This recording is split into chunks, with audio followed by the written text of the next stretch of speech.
2장 23절로부터 25절까지의 말씀을 같이 합독하겠습니다. 같이 볼까요? 엘리사가 거기서 베델로 올라가더니 그가 길에서 올라갈 때에 작은 아이들이 성읍에서 나와 그를 조롱하여 이르되 대머리여 올라가라, 대머리여 올라가라 하는지라. 엘리사가 뒤로 돌이켜 그들을 보고 여호와의 이름으로 저주하매 그 수풀에서 앙곰 둘이 나와서 아이들 중에 42명을 찢었더라. 엘리사가 거기서부터 갈멜산으로 가고 거기서 사마리아로 돌아왔더라. 아멘. 자리에 앉으시겠습니다. 찬양 읽겠습니다.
1년에 몇 차례 이렇게 가족들하고 같이 예배를 드리는 시간을 가져서 얼마나 감사한지 모르고요.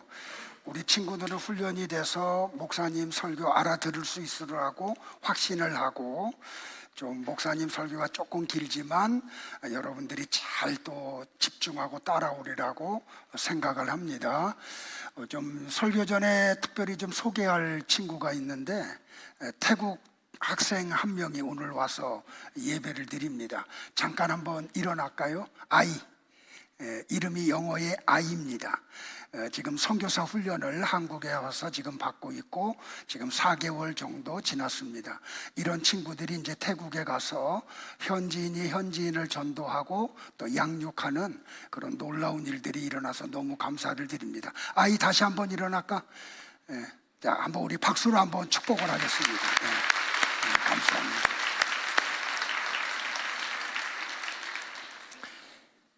오늘 본문의 내용은 여러분들이 읽으면서도 어떻게 이런 일들이 벌어질 수 있지 하고 의문을 갖는 그런 내용 가운데 하나입니다. 제가 오늘도 성경을 가지고 하나하나 설명해 드리면서 왜 앙콤 2마리가 나와서 42명이나 되는 아이들을 물어 죽이는 일이 벌어졌는지, 그것은 영적으로 우리에게 하나님이 어떤 메시지를 주고 있는지 오늘 그걸 좀 발견하기를 축복을 합니다. 프랑스의 정신의학자였던 자크 라캉이라고 하는 사람이 있습니다. 이 사람이 프로이드의 정신분석학을 재해석해가지고 이런 말을 했습니다. 개인은 타자의 욕망을 욕망한다. 좀 난해하죠, 그죠? 제가 조금 해석을 드리면 나와 여러분이 가지고 있는 어떤 욕망은 누군가의 욕망에서 비롯되었다는 말입니다. 다시 말하면 수요가 있고 필요가 있죠. 이 수요에서 필요한 부분을 뺀 나머지를 욕망이라고 합니다. 자, 이게 무슨 말이냐면 우리는 필요에 만족을 해야 되는 하나님의 사람들이지 욕망을 추구하는 삶을 살면 안 된다는 말입니다. 자, 하나님이 창조한 피조물들 가운데 동물들은 필요 이상을 원하지 않습니다. 예를 들면 사자가 초원에 수천 마리의 얼룩말이 있지만 한 마리만 사냥합니다. 그러니까 나머지 얼룩말에는 사자가 관심이 없습니다. 그 한 마리의 얼룩말도 자기의 배를 채우면 나머지 그 고기를 저축하지 않습니다. 하이에나나 독수리에게 주고 호련히 떠나갑니다. 그러니까 하나님이 창조한 동물들은 필요 이상을 추구하지 않습니다. 자, 갓난아기도 마찬가지죠. 어머니가 주는 것만 먹습니다. 그리고 자기의 필요가 채워지면 아이들은 새근새근 잠을 자죠. 필요 이상의 다른 것들을 추구하지 않습니다. 자, 이렇게 필요에 만족하는 삶을 하나님의 나라라고 명명합니다. 예수님이 이런 말씀을 하셨죠. 어린아이와 같이 아니하면 하나님의 나라를 볼 수도 없고 들어갈 수도 없다는 말이 바로 이 뜻입니다. 그런데 이 아이들이 성장을 하죠. 성장을 하면서 사물을 인식하게 됩니다. 그러면서 그들은 말을 하기 시작을 하죠. 자, 이렇게 어린아이가 성장해서 말을 하기 시작을 하면서 말이 하나하나 늘어나면 타락한 인간들은 필요에 만족을 못합니다. 그래서 어디로 가냐면 수요로 갑니다. 성경은 네가 알고 있는 말을 깨버리고 벗어나라. 그러면 너는 리드에 만족하게 된다라고 말씀을 하셨습니다. 자, 서두에도 말씀드렸듯이 오늘 이 본문의 내용은 참 이해하기 어려운 내용 가운데 하나입니다. 자, 이 사건은 베델에서 일어났죠. 자, 이 베델은 하나님의 집이라고 하죠. 그러면 이 베델에 살고 있는 사람들은 하나님의 사람들이죠. 그러면 그들은 필요에 만족을 해야 되는 사람임에도 불구하고 수요를 따라가요. 하나님이 그들의 필요를 채워줬음에도 불구하고 그들은 욕망으로 가득 찬 삶을 살게 됩니다. 자, 지난주에 이어서 우리가 말씀을 연결하면 엘리야가 요단강 동편에 가서 하나님의 부름을 받아 천국으로 올라가죠. 엘리사는 엘리야가 받았던 영감의 갑절을 받아가지고 요단강을 엘리야의 겉옷으로 이리 치고 저리 침으로 마른 땅을 건너듯이 건너서 베델 하나님의 집으로 올라갑니다. 그런데 이 하나님의 집에 있는 어떤 아이들이 엘리사를 따라다니면서 조롱을 하고 비웃죠. 대머리여 올라가라, 대머리여 올라가라 하고 말입니다. 그러자 엘리사가 돌이켜 아이들을 보고 하나님의 이름으로 저주를 했습니다. 그러자 수풀에 있던 암곰 2마리가 나와서 42명의 아이들을 물어서 죽여버렸어요. 자, 우리는 어떻게 피상적으로 알고 있냐면 선지자는 사람을 사랑하고 아무리 사람이 비방하고 조롱해도 인내하며 용서해야 하는 사람으로 알고 있죠. 그런데 왜 엘리사는 대머리여 올라가라는 아이들에게 분노를 하고 하나님의 이름으로 저주를 퍼붓고 엘리사가 하나님의 이름으로 저주를 퍼붓자 암곰 2마리가 나와서 42명의 아이들을 찢어서 죽여버리고 맙니다. 자, 우리는 어떻게 아냐면 선지자는 그렇게 하면 안 되는 것으로 알죠. 여기서 우리는 뭘 발견해야 되냐면 왜 엘리사가 저렇게 분노를 했고 하나님은 왜 저 아이들을 찢어 죽였는지를 분명히 알아야 돼요. 자, 그 이유는 그들이 우상을 섬겼기 때문입니다. 자, 엘리사가 하나님 나라로 승천한 때가 언제냐면 주전 848년이에요. 그런데 유다와 이스라엘이 나누어진 때가 언제냐면 주전 931년이에요. 자, 우리가 잘 알듯이 솔로몬의 아들 르호보암 때에 나라가 둘로 찢어지죠. 그래서 남쪽 유다는 솔로몬의 아들 르호보암이 통치를 하고 북쪽 이스라엘은 하나님이 10지파를 떼어주시면서 솔로몬의 신하였던 느밧의 아들 여로보암에게 맡겨버립니다. 그래서 느밧의 아들 여로보암이 이스라엘의 왕이 됐죠. 자, 여로보암을 이스라엘의 왕으로 삼으신 분이 누구예요? 하나님이세요. 하나님이 이 여로보암을 이스라엘의 왕으로 세우시면서 여로보암에게 이렇게 말씀을 하세요. 같이 볼까요?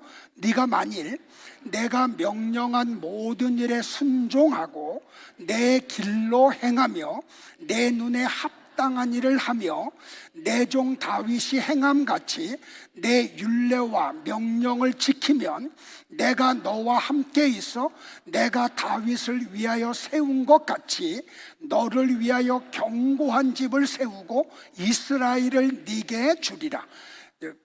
이 모니터 스피커 볼륨 조금만 올려줘요. 하나님이 여로보암을 이스라엘의 왕으로 삼으셨죠. 그리고 하나님은 여로보암에게 뭐라고 말씀하시냐면, 너는 내 말을 잘 들어. 내가 너에게 하는 말대로 순종을 해. 그러면 네 왕권이 튼튼해지고 나라는 견고해질 거야 라고 말씀을 했습니다. 그러면 여기서 우리는 아주 단순하죠. 여로보암이 잘 되는 길은 하나님과의 관계를 바르게 하면 되죠. 하나님의 말씀이 원하는 대로 살면 되는 거죠. 왜? 그러면 사람의 생사화복을 다스리시고 만물을 주관하시는 하나님이 여로보암의 왕권을 튼튼하게 하시겠다고 약속을 했고, 나라를 견고하게 하겠다고 약속을 하셨기 때문에 말이에요. 그러면 되잖아요.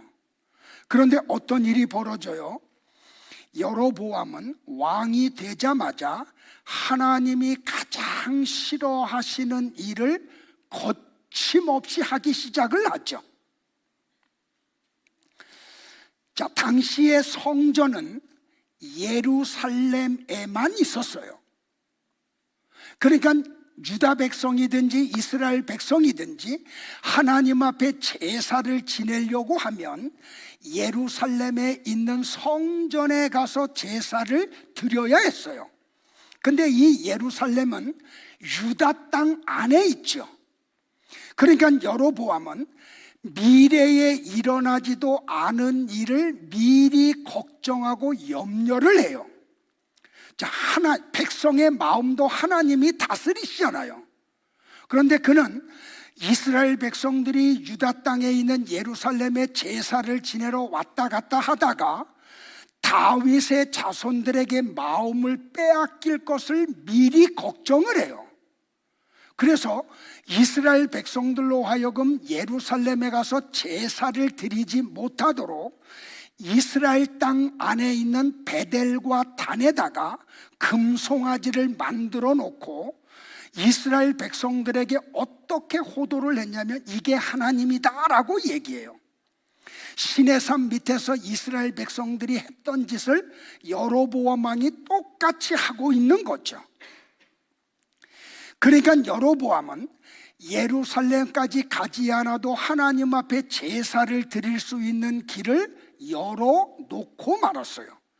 그러니까 여로보암은 왕권을 지키기 위해서 우상을 만들고 백성들로 하여금 우상을 섬기게 했던 거죠. 자, 보세요 여러분들. 북이스라엘은 아수르에 의해서 멸망을 당하고 남쪽 유다는 바벨론에 의해서 멸망을 당해요.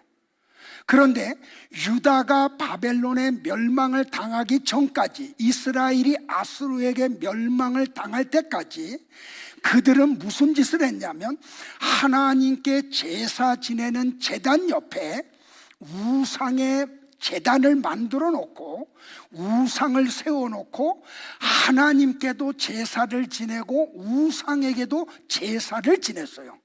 그러면 왜 이스라엘 백성들이 이런 짓을 했을까요? 우리가 필요로 하는 것을 하나님에게 요청해서 받으려고 제사를 지냈던 거예요. 그런데 하나님이 주시지 않으면 우상에게 구해서 자기들의 필요를, 욕망을 채우려고 했던 거죠. 그러니까 그들은 하나님도 섬기고 우상도 섬겼던 거예요. 이걸 뭐라고 말하냐면 혼합주의라고 이야기를 하죠.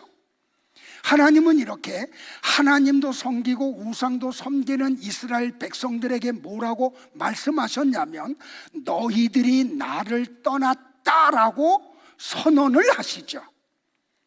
자, 그런 일이 어디에서 일어났습니까? 베델에서 일어났어요. 베델이 어디라고요? 하나님의 집이라고요. 그러니까 이스라엘 백성들은 하나님의 집에다가 금송아지를 만들어 놓고 그것을 하나님이라고 말을 하며 그 우상을 섬겼다니까요. 근데 그뿐만이 아니라 여로보암은 이스라엘 곳곳에다가 산당을 짓고 레위 자손이 아닌 보통 백성들로 제사장을 삼아버리고 말랐어요. 자, 바로 이런 일이 횡행하고 있는 베델 하나님의 집에 엘리사가 엘리야가 받았던 영감보다 갑절이나 되는 영감을 가지고 지금 베델에 올라온 거예요. 하나님의 집에. 그런데 베델에 있는 아이들이 엘리사를 보자마자 쫓아다니면서 조롱을 하죠. 대머리여 올라가라, 대머리여 올라가라 라고 말이에요. 이 말은 무슨 뜻을 가지고 있냐면, 네 스승 엘리야가 하나님의 나라로 올라간 것처럼 우리는 네가 필요하지 않으니까 너도 하나님의 나라로 올라가라고 비웃은 거예요. 그들이 말한 이면에는 뭐가 있냐면, 네가 엘리사 선지자, 네가 섬기는 하나님은 더 이상 우리에게 필요가 없어 라는 선언을 한 거예요. 그러니까 보세요, 이스라엘 백성들이 하나님의 생명에는 관심이 없어요. 영적인 것에는 관심이 없어요. 그들의 관심은 온통 세상 것에 머물러 있었어요.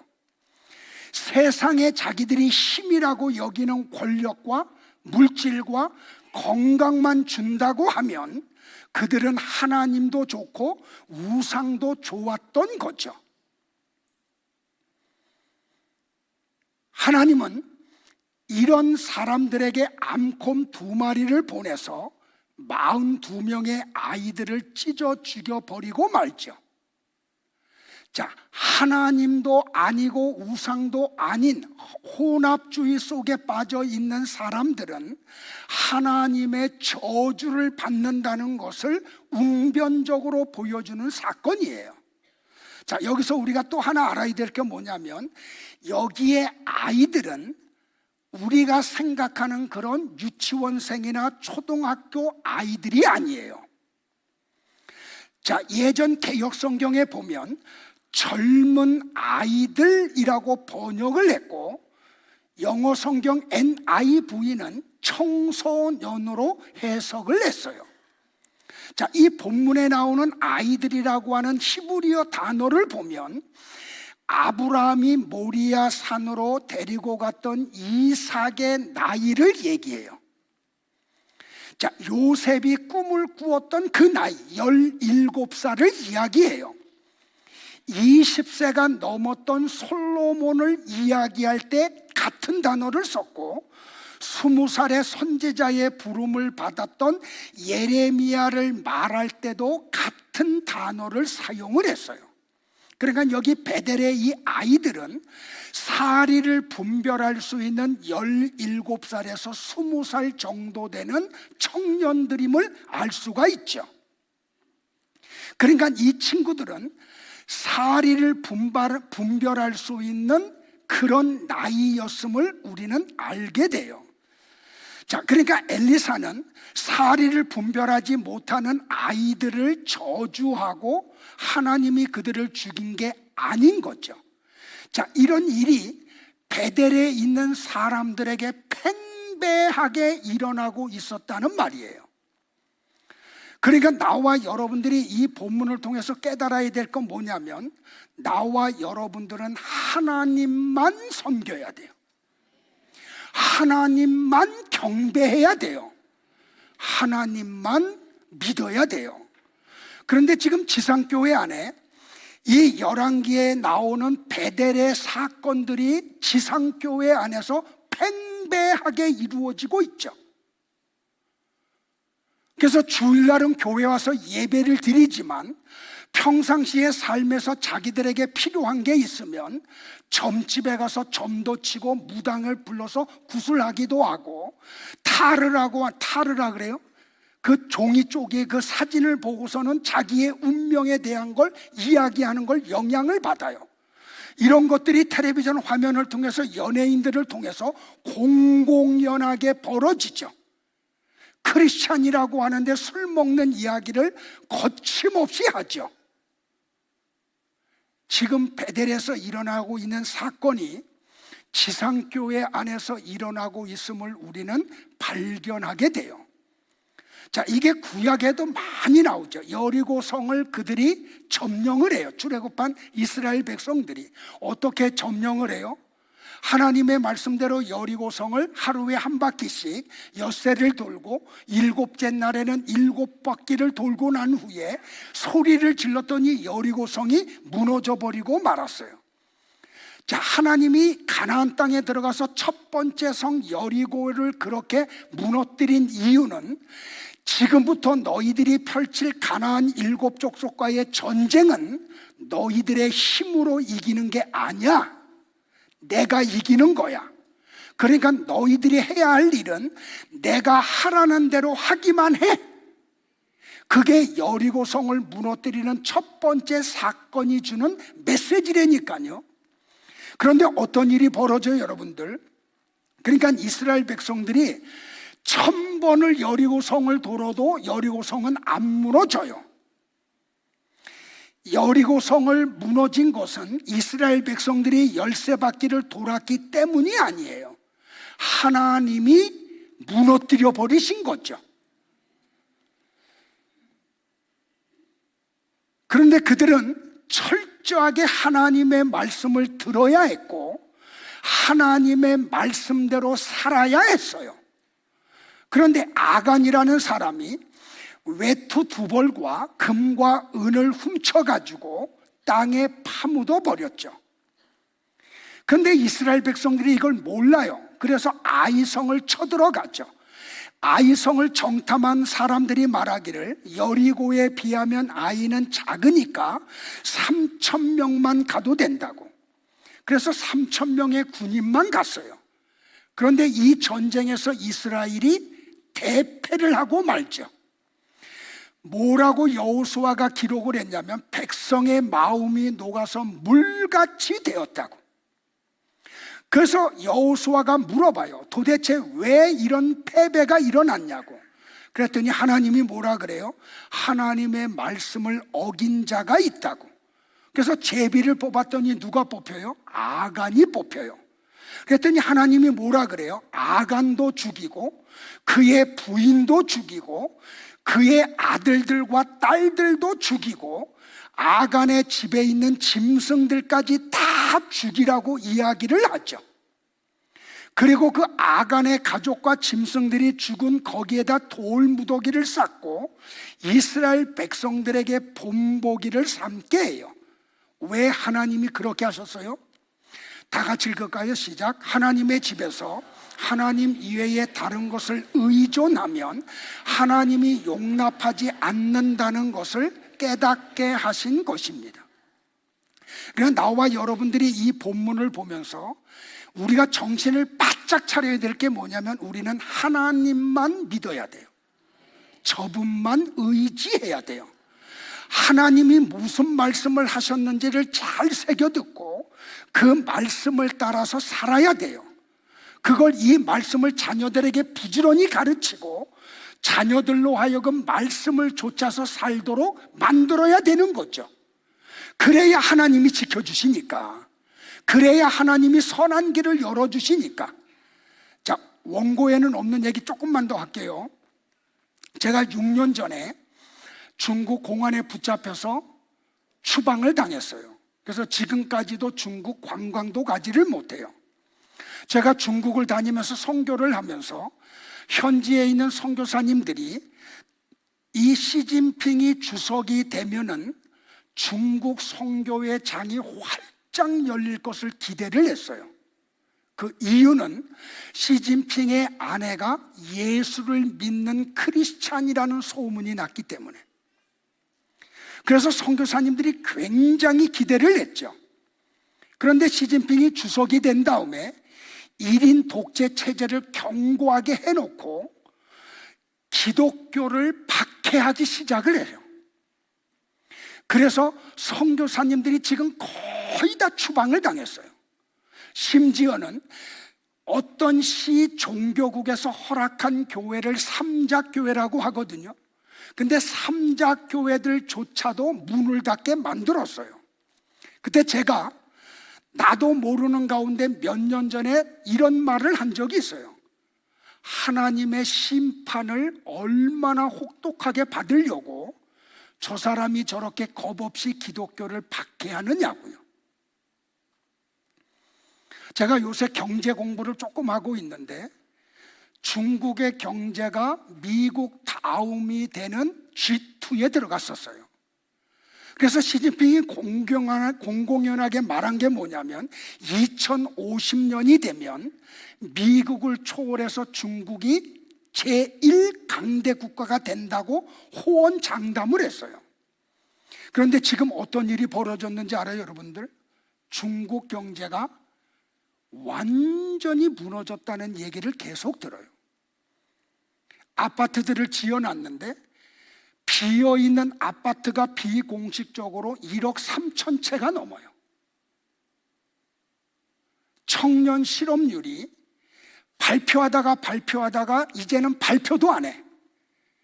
그런데 많은 분들이 비공식적으로 이야기하는 게 몇 프로냐면 40%를 넘어서 50%에 가까워요. 그런데 그것도 일주일에 1시간만 일하면 그 사람은 직업을 갖고 있는 사람이라고 실업률에서 다 뺀 숫자예요. 제가 이걸 보면서 뭘 깨닫냐면 우리가 바라봐야 할 분은 하나님 밖에는 계시지 않아요. 나라가 됐든지 개인이 됐든지 기업이 됐든지 하나님이 모든 것을 풀어주기도 하시고 잠그기도 하시는 거죠. 그러니까 여러분들이 오늘 이 추석 명절 주일날 예배를 드리면서 분명하게 명심해야 될 건 뭐냐면 우리 하나님은 살아계세요. 저분이 모든 것을 주관하시고 다스리세요. 그런데 그분이 눈에 보이지 않고 그분이 하는 것 같이 보이지 않는 일들이 시간이 걸려서 나타났죠. 그런데 우리는 영적인 사람들이기 때문에 이런 것들을 예민하게 깨닫고 발견하고 삶을 추구해 나가기를 주의 이름으로 축복을 해요. 그러니까 이 명절 기간 동안 여러분의 가정에서 해야 될 일이 뭐냐면 하나님이 우리에게 무슨 말씀을 하셨는가, 그리고 그걸 자녀들에게 가르치고 여러분들이 먼저 솔선수범해서 하나님의 말씀을 따라가며 자녀들도 하나님의 말씀을 좇아서 살도록 가르치시기를 축복을 해요. 자, 성경은 성도들을 가리켜서 베델, 하나님의 집이라고 이야기를 하죠. 자, 바울은 고린도전서 3장 16절에서 분명하게 이야기했어요. 같이 볼까요? 시작. 너희가 하나님의 성전인 것과 하나님의 성령이 너희 안에 거하시는 것을 알지 못하느냐. 자, 진짜 성도들 안에 누가 계세요? 하나님이 계세요. 하나님이 계신 곳을 뭐라 그래요? 하나님의 집, 하나님의 나라라고 이야기를 하죠. 그러면 하나님이 계신 성도들, 성전인 성도들은 누구만 바라봐야 돼요? 하나님만 바라봐야 돼요. 저분이 무슨 말씀을 하셨는지를 들어야 돼요. 그리고 하나님만 경배를 해야 되는 거죠. 그런데 성도라는 사람들이, 하나님의 집이라는 사람들이 교회에 와서 하나님만 바라보고 하나님만 찬양하고 하나님만 경배해야 되는 사람들이 교회에 와서 온통 뭐만 구해요? 자기들이 원하는 것을 얻으려고 해요. 예배의 목적이, 헌금의 목적이, 기도의 목적이, 봉사의 목적이, 내가 이렇게 하나님 앞에 예쁜 짓을 하면 하나님이 나의 그 예쁜 짓을 보시고 내가 하는 일을 도와주고 우리 자녀들이 하는 일을 도와줘서 이 땅에서 잘 먹고 잘 사는 삶을 갖게 해달라고 요구를 하죠. 성도는 그런 짓을 하면 안 되는 거예요. 성도는 하나님 위에 이외에 의지하던 것들을 포기하는 훈련을 해야 돼요. 우리가 교회에 와서 예배를 드리며 하나님 외에 다른 것을 추구했던 것들을 버리는 훈련을 여러분들이 하셔야 돼요. 나는 하나님만 믿겠다고, 나는 하나님이 주시는 것으로 만족하겠다고, 더 주시면 그걸 사명으로 알고 주의 일에 쓰임을 받겠다고, 나와 여러분이 그러기를 주의 이름으로 축복을 해요. 그러므로 여러분들, 질병이 찾아오거나 사업에 어려움을 겪을 때 하나님의 징계라고만 보면은 안 돼요. 하나님이 질병을 통해서, 어려움을 통해서 내가 하나님 안에 있는 하나님의 집인 성도인 내가 어떤 반응을 하는지를 보고 싶어 하시는 거예요. 질병이 걸리고 사업에 어려움이 와도 나는 하나님만 믿겠다고, 하나님이 나를 선한 길로 인도함을 믿겠다고 믿음의 반응을 해야 되는 거죠. 그래서 우리가 어려움이 오는데도 불구하고 조금도 흔들리지 않고 믿음으로 반응을 하면 하나님이 그것을 보시고 우리의 환경을 바꾸어 주시는 거예요. 그러니까 잘 들으세요, 여러분들. 기독교는 예수님을 믿음으로 내가 원하는 것들을 원하는 때에 받으려고 하는 게 기독교가 아니에요. 다 같이 읽을까요? 시작. 기독교는 내가 세상 것들을 내려놓고 하나님만으로 만족하는 것입니다. 그리고 하나님만으로 만족하는 과정을 신앙생활이라고 합니다. 제 말을 잘 이해하셔야 돼요, 여러분들. 제가 말하는 것은 여러분이 필요로 하는 것들을 하나님 앞에 구하지 말라는 말이 아니에요. 구해야 돼요. 건강도 구하고 물질도 구하고 평안도 구하세요. 그런데 여러분들, 하나님이 우리의 누구예요? 아버지세요. 우리가 아버지에게 구해야지 아버지를 제껴놓고 엉뚱한 사람에게 찾아가서 우리의 필요를 구하면 돼요, 안 돼요? 안 돼요. 하나님은 그거 기뻐하지 않아요. 그런데 우리가 성장을 했다고 하면 이제는 아버지에게 나의 필요만 구하면 안 돼. 성장을 한 자녀는 내가 어떤 삶을 살아야 아버지가 기뻐하실까? 이걸 고민하기 시작을 해요.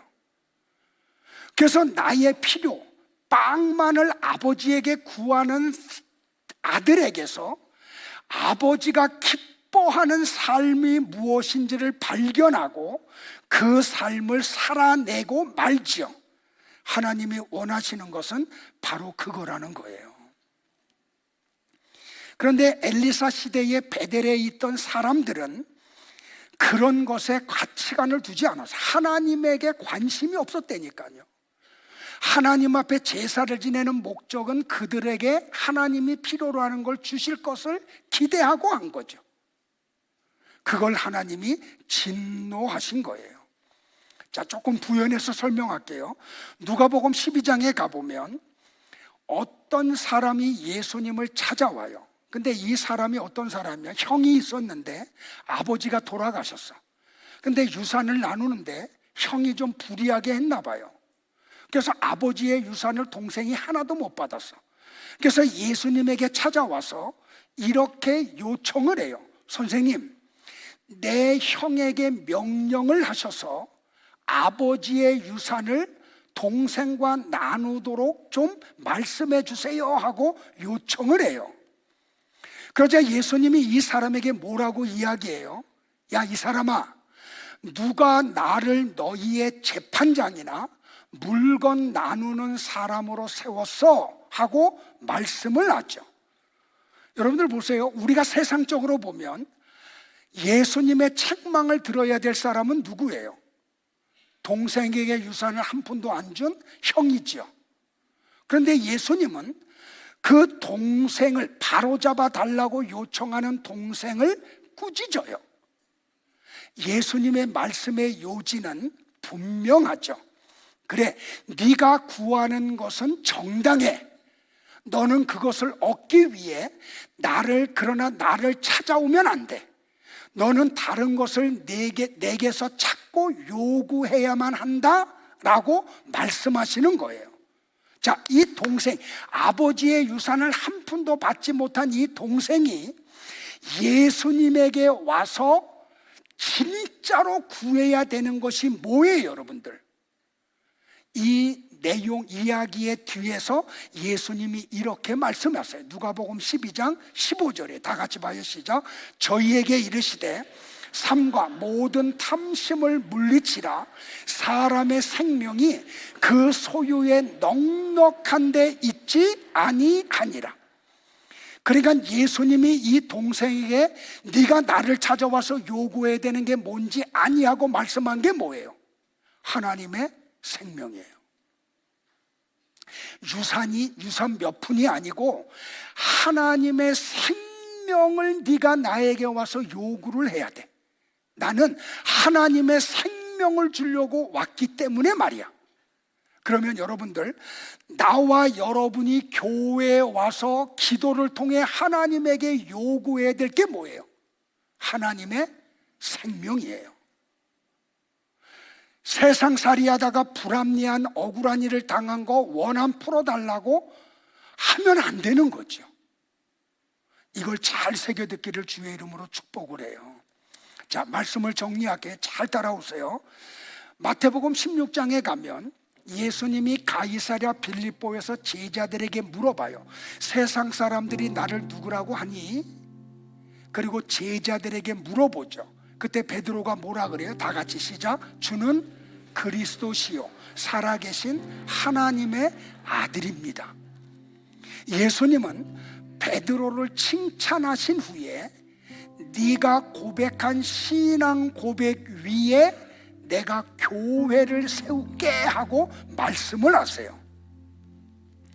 그리고 예수님은 베드로의 신앙 고백 잘 들으셔야 돼요.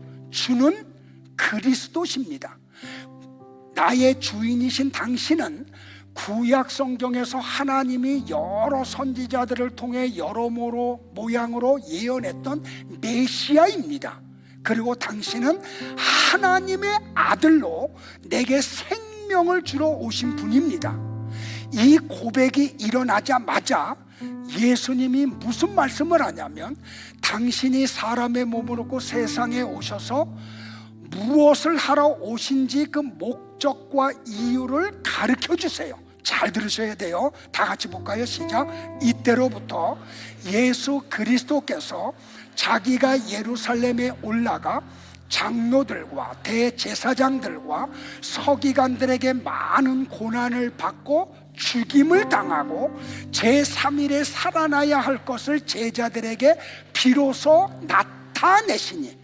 자, 베드로의 신앙 고백이 있자 예수님이 이 땅에 오신 이유와 목적을 가르쳐 주죠. 야, 이제 내가 예루살렘에 올라가면 장로들과 대제사장들과 서기관들이 나를 잡아서 죽일 거야. 그런데 내가 죽으면 3일 후에 다시 살아난다. 이 이야기를 비로소 하세요. 그런데 예수님의 칭찬을 들었던 베드로가 예수님을 책망하며 말리죠. 자, 마태복음 16장 22절 다 같이 봐요. 시작. 베드로가 예수를 붙들고 항변하여 이르되 주여 그리 마옵소서. 이 일이 결코 죽게 미치지 아니하리이다. 여러분들, 우리 성경을 보면 베드로가 굉장히 얌전하게 이야기한 것 같아요. 그런데 헬라어 원문을 우리가 헬라어를 파해보면 그런 뜻이 아님을 알아요. 여기 항변하여 라고 하는 헬라어가 뭐냐면 에피티마오예요. 무슨 뜻이냐면 비난하다, 훈계하다, 책망하다. 예수님이 파도가 일어나는 갈릴리 바다의 그 파도, 바람을 꾸짖을 때 사용했던 단어가 에피티마오예요. 그러니까 베드로가 예수님을 훈계하며 책망한 거죠. 혼을 냈다니까요. 그러니까 베드로의 이 말의 요지는 뭐냐면, 당신이 우리를 3년 전에 부를 때 우리가 아비도 배도 그물도 버려두고 당신을 따라온 게 뭔지 알아? 당신이 세상 임금 되면 우리 한 자리 장관 자리 한 자리 차지하려고 그렇게 따라다녔어. 그런데 뭐라고? 우리한테 그걸 주지 않고 죽는다고? 그래서 조금 좀 죄송한 얘기하면, 베드로가 예수님의 멱살을 붙잡고 예수님의 몸을 흔들면서 너 절대로 죽으면 안 돼, 우리가 원하는 거 이루어줘야 돼 하고 예수님을 책망했다니까요. 예수님은 지금 무슨 비밀을 얘기해요? 야, 내가 왜 왔는지 아니? 너희들에게 하나님의 생명을 주러 왔어. 그런데 3년 동안 주님을 따라다니고 3년 동안 주님이 행했던 표적을 보고 3년 동안 예수님에게 말씀을 배웠던 제자들이 진짜 복인 하나님의 생명에는 관심이 없었어요. 그들은 세상에서 어떻게 지면 높아질까? 세상에서 어떻게 하면 부자 될까? 그 관심을 가지고 그걸 이루기 위해서 3년 동안 주님을 따라다녔던 거예요. 그게 여기서 적나라한 게 드러난 거죠. 자, 예수님이 마침내 나귀 새끼를 타고 예루살렘으로 올라가요. 그랬더니 이 디아스포라 유대인들이 자기들이 가지고 있는 잘못된 메시아관을 가지고 종려나무 가지를 꺾고 겉옷을 벗어서 예수님이 가는 길에 펼쳐놓으며 호산나 다윗의 자손이여 하고 열렬히 환영을 하죠. 그러니까 제자들 속에 막 기대가 일어나. 아, 이제 우리 주인이, 선생님이 왕이 되시는구나. 그래서 세베대의 아들 야고보와 요한의 어머니가 와서 청탁을 하죠. 자, 예수님이 이제 예루살렘에 올라가서 왕이 되시면 우리 두 아들, 3년 동안 모든 것을 포기하고 주님을 따라다녔던 두 아들 야고보와 요한을 하나는 주의 오른편에 하나는 주의 왼편에 앉혀달라고 요청을 해요. 자, 이 청탁의 소리를 들었던 나머지 10명의 제자들이 똑같이 그 세베대의 어머니를 향해서 화를 내죠. 내 얘기 아니에요. 성경의 기록이에요. 그러니까 여러분들, 이 12명의 제자들은 공히 하나님의 생명에는 관심이 없었던 거예요. 어떻게 하면 주님에게 잘 보여서 저분이 왕이 되면 한 자리 차지할까, 거기에만 관심이 있었던 거죠. 잘 들으셔야 돼요, 여러분들. 하나님의 생명에는 관심 없고 세상의 것만 관심 있는 베드로를 향해서 예수님이 뭐라 그래요? 다 같이요, 시작. 사탄아, 내 뒤로 물러가라. 너는 나를 넘어지게 하는 자로다. 네가 하나님의 일을 생각하지 아니하고 도리어 사람의 일을 생각하는도다. 베드로가 사탄이라는 말 아니에요, 여러분들. 그러니까 이 예수님의 말씀을 여러분들이 잘 알아야 돼요. 세상의 것만을 추구하는 신앙을 뭐라 그래요?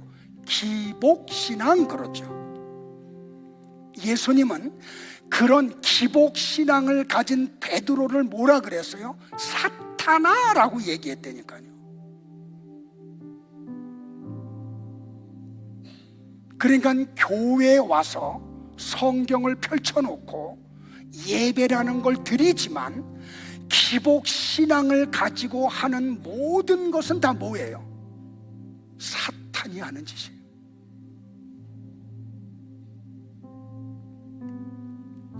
지상에 있는 교회들 가운데 얼마나 많은 교회와 사람들이 그걸 추구하고 있습니까?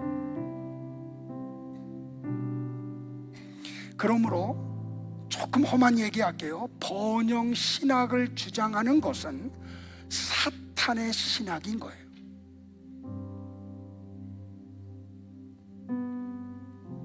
그러면 여러분들, 성도는 어떻게 세상에서 살아가야 하나요? 예수님의 말씀에 답이 있죠. 다 같이 볼까요? 시작. 누구든지 나를 따라오려거든 자기를 부인하고 자기 십자가를 지고 나를 따를 것이니라. 누구든지 제 목숨을 구원하고자 하면 잃을 것이요 누구든지 나를 위하여 제 목숨을 잃으면 찾으리라. 사람이 만일 온 천하를 얻고도 제 목숨을 잃으면 무엇이 유익하리요? 사람이 무엇을 주고 제 목숨과 바꾸겠느냐? 인자가 아버지의 영광으로 그 천사들과 함께 오리니 그때에 각 사람이 행한 대로 갚으리라. 진실로 너희에게 이르노니 여기 서 있는 사람 중에 죽기 전에 인자가 그 왕권을 가지고 오는 것을 볼 자들도 있느니라. 예수님이 뭐라고 말씀해요? 야, 지금 여기 내 말을 듣는 사람들 중에 죽기 전에 인자가 그 왕권을 가지고 오는 것을 보는 사람들이 있을 거야 라고 말씀을 하죠. 이거 잘 해석을 해야 돼요, 여러분들. 왕권을 가지고라고 하는 할라어 어구가 뭐냐면 엔테 바실레이아 아우투예요. 그의 왕국으로 라는 뜻이에요.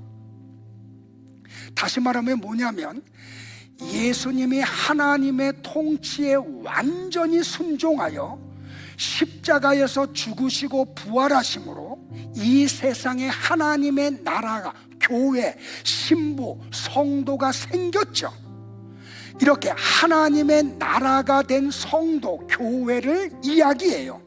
그 다시 말하면 뭐냐면 성령 하나님께서 성도들 안으로 내려오시겠다는 뜻이에요. 예수님이 다시 오시는 걸 본다는 뜻이 아니고, 예수님이 하늘나라로 가시면 보혜사 성령이 교회들, 성도에게 내려온다는 걸 이야기하죠.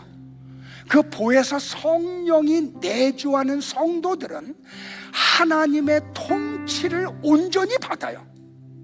그래서 그걸 하나님의 나라라고 이야기하죠. 이런 일이 일어나는 것을 너희들이 보게 된다라고 말씀하신 거예요. 그래서 사도행전 2장에서 120명의 성도에게 성령이 임하시는 것을 그들이 목격을 하죠. 그들도 그 속에 들어가고요.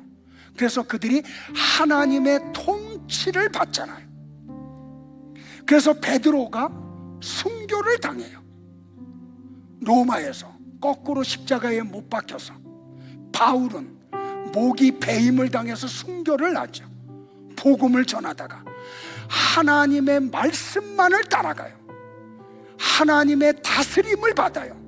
그 말씀 앞에 순종을 해요. 그래서 교회사에 내려오는 전승에 의하면 사도 요한을 제외한 모든 사도가 순교해요. 하나님의 나라가 이루어진 거죠. 이게 하나님의 집에서 이루어질 일들이라는 말이에요. 여러분 안에 하나님의 나라가 이루어지기를 축복을 해요. 여러분의 가장 가치가 하나님의 말씀, 하나님이 우리에게 요구하는 것, 그게 여러분의 가장 귀한 가치관이 되기를 축복을 합니다. 예화 하나 들고 오늘 설교를 마칠게요. 제가 텔레비전 프로 가운데 아주 즐겨보는 프로가 뭐냐면 이만갑, 이제 만나러 갑니다. 탈북한 사람들이 모여가지고 그 탈북 과정, 북한에서의 삶, 그런 것들을 이야기하는 프로죠. 근데 어느 날 보는데 제가 그 프로를 보다가 야, 이게 신앙이구나. 내 속에서 나타나야 될 삶은 이런 거구나 라는 걸 깨달은 한 시간이 있었어요. 그게 뭐냐면 문경진이라는 유명한 바이올리니스트가 있었어요. 이 사람은 1981년 평양에서 태어나요. 평양음악무용대학을 졸업하고 모스크바 국립대학에 유학을 가요. 그는 2005년 11월 제3차 모스크바 국제 콩쿠르에서 2등을 해요. 2006년 7월 프랑스의 앙데시에서 진행된 제11차 카네테 국제음악 축전에서는 바이올린 독주회를 해요. 그가 연주한 곡들이 얼마나 기가 막힌지 바하, 파가니니, 차이콥스키의 곡들을 1시간 30분 동안 연주를 하는데 사람들이 열광을 해요. 김정일은 문경진의 연주 실력에 감탄을 하고 그를 총회해서 수십억 원이 되는 그 바이올리니스트들이 꼭 갖고 싶어하는 스트라디바리우스 악기를 사줘요. 바이올린을 사줘요. 몇십억이나 되는 걸. 그는 인민배우 칭호를 받아요. 2009년 5월 김정일의 지시에 의해서 은하수 관현 악단이 창단이 돼요. 그리고 이 문경진이라는 분이 초대 악장이 돼요. 북한의 위상을 굉장히 높인 사람. 그래서 많은 사람들이 뭐라고 말했냐면 100년에 한 번 나올까 말까 한 정도의 그런 우수한 사람이라. 그런데 이 사람이 2013년 8월 20일 김정은의 지시에 의해서 총살을 당해 죽어요. 명목은 뭐냐면 리설주가 출연하는 음란물을 만드는 사람이다. 그래서 총살해서 죽여요. 그런데 실제 이유는 그게 아니었어요. 그가 모스크바에서 유학을 하고 유럽을 다니면서 연주회를 하는 동안 어떤 사람을 통해서 전도를 받아요. 그리고 예수님을 믿어요. 그는 성경을 접하게 되고 성경에 그냥 취하고 말아요. 그 안에 하나님의 집이 이루어진 거죠. 그래서 이 문경진은 북한에 들어갈 때 성경책을 사가지고 들어가요. 자기 혼자만 은밀하게 보면 괜찮은데 주변 사람들에게 성경을 나누어 주고 성경을 읽게 하고 성경을 가르치기 시작을 해요. 그러다가 발각이 돼요. 김정은이 죽이려고 할 때 많은 주변에 있는 사람들이 아무리 그래도 저 사람은 죽이면 안 된다. 우리나라의 손실이라고. 그래서 김정은이 불러요. 그런데 이 문경진이 들어오는데 너무 편안한 거예요. 그리고 얼굴에는 웃음이 가득한 거예요. 거기서 김정은이 확 돌아버려요. 그래서 그를 총살을 시키는데 총살을 당하려 가면서도 그 문경진의 얼굴에는 미소가 사라지지 않아요. 너무 편안해요. 하나님의 나라로 간다는 그 한 가지 사실 때문에. 그래서 그가 처형을 당해서 죽고 말아요. 저는 이 이야기를 접하면서 과연 신앙이 뭔가? 우리가 안수 집사님, 시무 권사님을 다시 피택하려고 해요. 근데 자격 요건을 이야기하는 가운데 11조를 하냐 안 하냐, 주일 성수를 하냐 안 하냐, 11조를 하는데 그냥 흉내만 내느냐, 온전한 11조를 하냐, 이걸 가지고 교역자 회의에서 난상 토론이 일어났어요. 저는 그거를 보면서 진짜 신앙이 뭔가 비교가 되는 거예요. 다 같이 일어나실까요? 우리 누가복음 13장 22절로 29절을 합독하고 오늘 설교를 마치겠습니다. 같이 합독하시겠습니다. 예수께서 여러 성읍과